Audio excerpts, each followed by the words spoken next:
ఏమండి ఒక్క విషయం, జగన్ గారు వచ్చారు, ప్రాజెక్టులు ఏమైనా డెవలప్ అయ్యాయా? ఓ రోడ్లు చూస్తున్నారు మీడియా సోదరులు, రోడ్లు ఎక్కడికెక్కడ గుంతలు పడిపోయాయండి. మేము కాన్వాయ్ వస్తామంటే, మేము కాకినాడ నుంచి 40 కార్లతో వస్తామంటే రోడ్లు మాకు ఒళ్ళు నొప్పులు వచ్చేసాయండి. చాలా బాధేసింది. మాతో వచ్చిన ప్రధానికి అంతా బాధపడ్డారు. ఏం బాగున్నాయండి రోడ్లు ఇవాళ. ప్రాజెక్టులు ఒక్క ప్రాజెక్ట్ ఇంప్లిమెంట్ చేశారండి, ఒక్క ప్రాజెక్టు కూడా. ఏమండి నవరత్నాలు 9 సూత్రాలు ఎవరికి కావాలి సార్? ఎవరికి కావాలి నవరత్నాలు 9 సూత్రాలు? సరైన పాలన కావాలి. జగన్ అవ్వచ్చు, పవన్ అవ్వచ్చు, చంద్రబాబు, కాంగ్రెస్ అవ్వచ్చు, సరైన ప్రజలకు న్యాయమైన పాలన ఇస్తే బ్రహ్మరథం పెడతారు. ఇప్పుడు మా సరిమలెక్కన బ్రహ్మరథం పెట్టించా ఒక దారికి తీసుకొచ్చారు. మరి ఆ దావలో ప్రజలు వేసిన బాటలో మేము నడుపుతాం, ప్రజల సమస్యలు యొక్క తీరుతాం. అనేక స్కీములు, కర్ణాటకలో 5 స్కీములు ఇచ్చాము, తెలంగాణలో 6 స్కీములు ఇచ్చాము, ఇప్పుడు ఆంధ్రాలో 7 స్కీములు ఎడుతున్నామని మీకు సభాముఖంగా తెలియజేస్తూ 7 స్కీములు 200 రోజులు ఇంప్లిమెంట్ చేసే అవకాశం కూడా ఉంటుందని నా అభిప్రాయం అండి. అది అందరూ పై లెవెల్లో కూడా అన్నీ ఉన్నాయి. మరి నాకు ఈ అవకాశం స్ట్రైక్ చేస్తా ఉంటే నేను వాళ్ళ బాధలు చూడలేకపోయానండి. నా వంతు సాధారణంగా ఏదో త్వరవ బలవో ఒక 2,000 రూపాయలు నేను ఇవ్వడం జరిగింది. మరి ఈ ప్రభుత్వాలు వాళ్ళ అక్కచెమ్మలను ఉపయోగించుకుంటున్నారు తప్ప వాళ్ళకి ఎటువంటి సాయం లేదు. వాళ్ళ ఉపయోగాలు కావాలి తప్ప, జగన్ గారికి ఏసీ రూమ్లో ఉంటే చాలు తప్ప వాళ్ళ కష్టాలు తెలియండి. వాళ్ళ కష్టాలు కూడా ఈ సభాముఖంగా మరి అంగన్వాడీ కాకినాడ జిల్లా ప్రెసిడెంట్ జ్యోతి గారికి చెప్తున్నాను ఈ సభాముఖంగా. ఈ ప్రభుత్వాలు ఎలాగ మీ కోరికలు నెరవేర్చలేవు. మా ప్రభుత్వం వచ్చిన తర్వాత, నేను కాకినాడ ఎమ్మెల్యే అయిన తర్వాత మీకు నా ద్వారా నా సమస్యలన్నీ మీ సమస్యలుగా భావించి పరిష్కారం చేస్తానని అక్క చెల్లెమ్మలకు నేను నా యొక్క సహకారాన్ని, సానుభూతిని అందిస్తూ, అవసరమైతే మీ డిమాండ్లు పరిష్కరించకపోతే నేను కూడా నిరాహార దీక్షలో కూర్చుంటాను. నా పేరు ఎల్పి రాజు. జగన్ జైల్లో పెడతాడండి. మీరు నిరాహార దీక్ష కూర్చొని జగన్ ఊరుకుంటాడా? జైల్లో పెడతాడు. జగన్ ఊరుకున్నా, జైల్లో కొట్టినా ఓసలు తెక్కట్టుకుని మరీ బయటకు వచ్చి చేస్తామండి. జగన్ గారు కదా ఎవరు మా సరిమలకు వచ్చేసింది.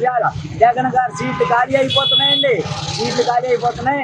జగన్ గారి పార్టీలోంచి మాకు ఎంతో మంది చాలా ఆహ్వానం కలుగుతున్నారు వస్తామని చెప్పి. సోదరులారా, మీరు మమ్మల్ని అడగడం కాదు, కల్లారా మీరే చూస్తున్నారు. మేము లేనిపోని అవాకులు సవాకులు ఎవరిని అంటలేదు. మేము ఎవరికి ఈరోజు వస్తుంది కాదు. జగన్ గారు మా చుట్టమే, చంద్రబాబు మా చుట్టమే, పవన్ మా చుట్టమే. కాకపోతే జనాలు ఎవరికి న్యాయం చేస్తారో వాళ్ళ పక్షాన్ని మేము ఉంటాము. అందుకని ఈ సభాముఖంగా మన రెడ్ టీవీ సోదరులకి నా కృతజ్ఞతలు తెలుపుకుంటూ మా యొక్క సహకారం ఎప్పుడూ ఉంటుందని అనిపిస్తూ కుప్పం మండల అధ్యక్షుడు నా పేరు ముస్తామి.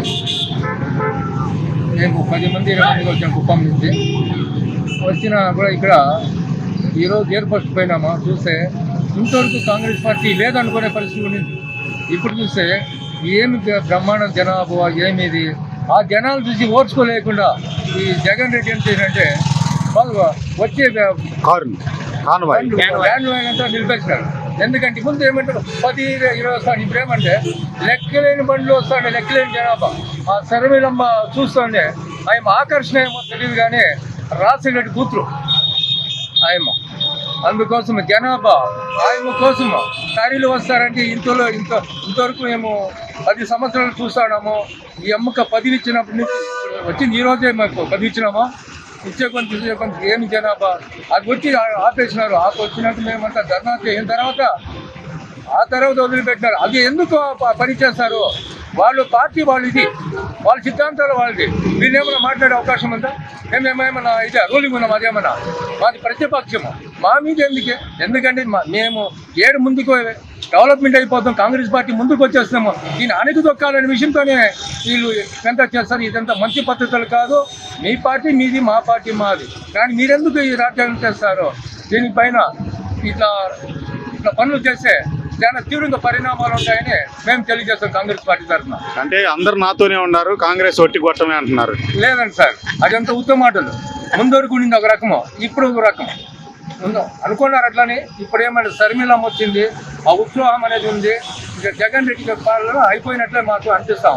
అంటే ప్రజలు ఏమనుకుంటున్నారు అసలు కాంగ్రెస్ ఈసారి? ప్రజల కాంగ్రెసే కావాలంటే ప్రత్యేక హోదా కోసం ఏమంటే ఆ బీజేపీ అంతా కలిసిపోయినారు చూస్తాంటే. వాళ్ళకపోతే ప్రత్యేక హోదాడికి భయపడుతున్నారు చూస్తాంటే.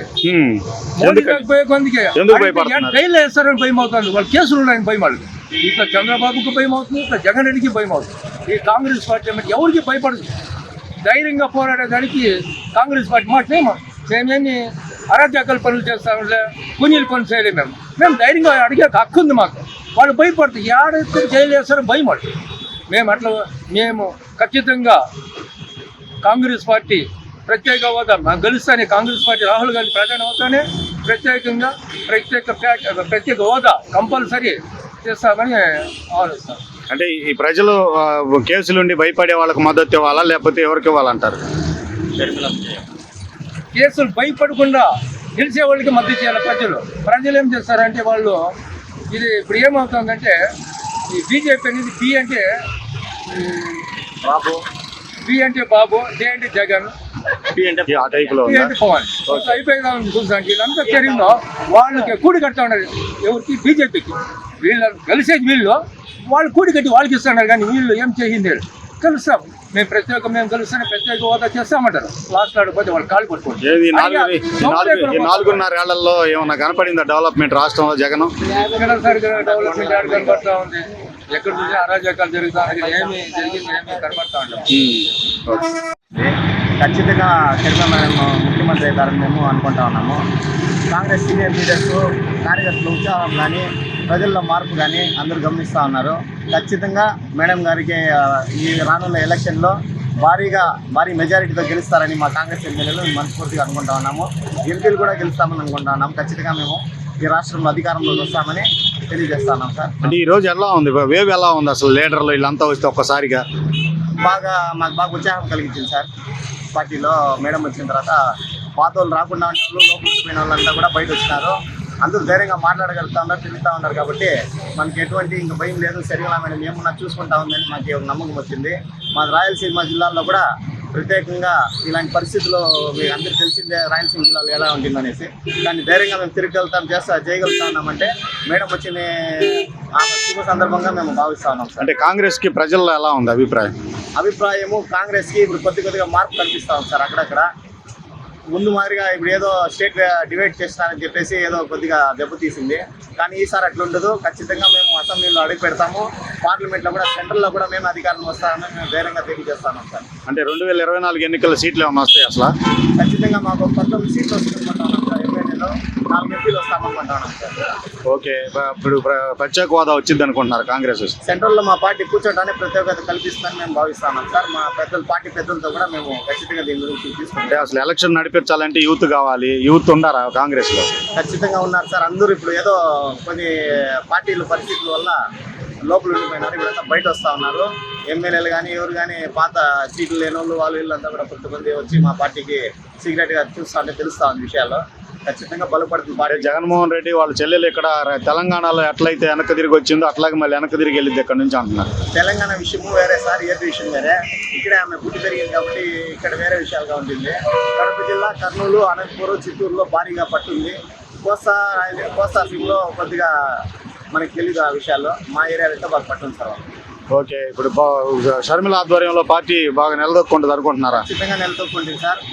దీని తర్వాత పార్టీ పరిస్థితి వేరేలా ఉంటుంది. ఓకే, అయితే షర్మిల వచ్చిన తర్వాత జనంలో చాలా ఊపు వచ్చింది. రైతులు కూడా ప్రతి ఒక్కరు కాంగ్రెస్ పార్టీ కావాలనుకుంటున్నారు.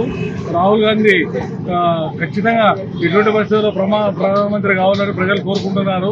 అదేవిధంగా ఆయన రాజశేఖర రెడ్డి గారి కళ కూడా ఆయన ప్రధానమంత్రి చేయాలనే ఉద్దేశము. అదే ఉద్దేశంతోనే ఈరోజు షర్మిల గాంధీ కూడా మన పార్టీలో వచ్చి పిసిసి పదవి చేపట్టింది. కాబట్టి జరగబోయిన వైసీపీ ప్రభుత్వం వల్ల ప్రజలు విసిగి వేసారిపోయినారు. ఎటువంటి పరిస్థితుల్లో మరి వైసీపీకి ఓటు వేయము, ఏదైనా కాంగ్రెస్ చేస్తాము, కాంగ్రెస్ బలోపేతం చేస్తాము అని ప్రజలు అనుకుంటున్నారు. ఈ అవకాశం ఇచ్చినందుకు నేను జిల్లా ఓబీసీ ప్రెసిడెంట్ కర్నూలు. అంటే ప్రజలకు ఉందా కాంగ్రెస్ మీద ఇప్పుడు ఇంట్రెస్ట్? ఖచ్చితంగా ప్రజలకు ఉంది. ప్రజలు రెండు ప్రభుత్వాలు చూశారు. కాంగ్రెస్ చూశారు, తెలుగుదేశం చూశారు, తర్వాత వైసీపీని కూడా చూశారు.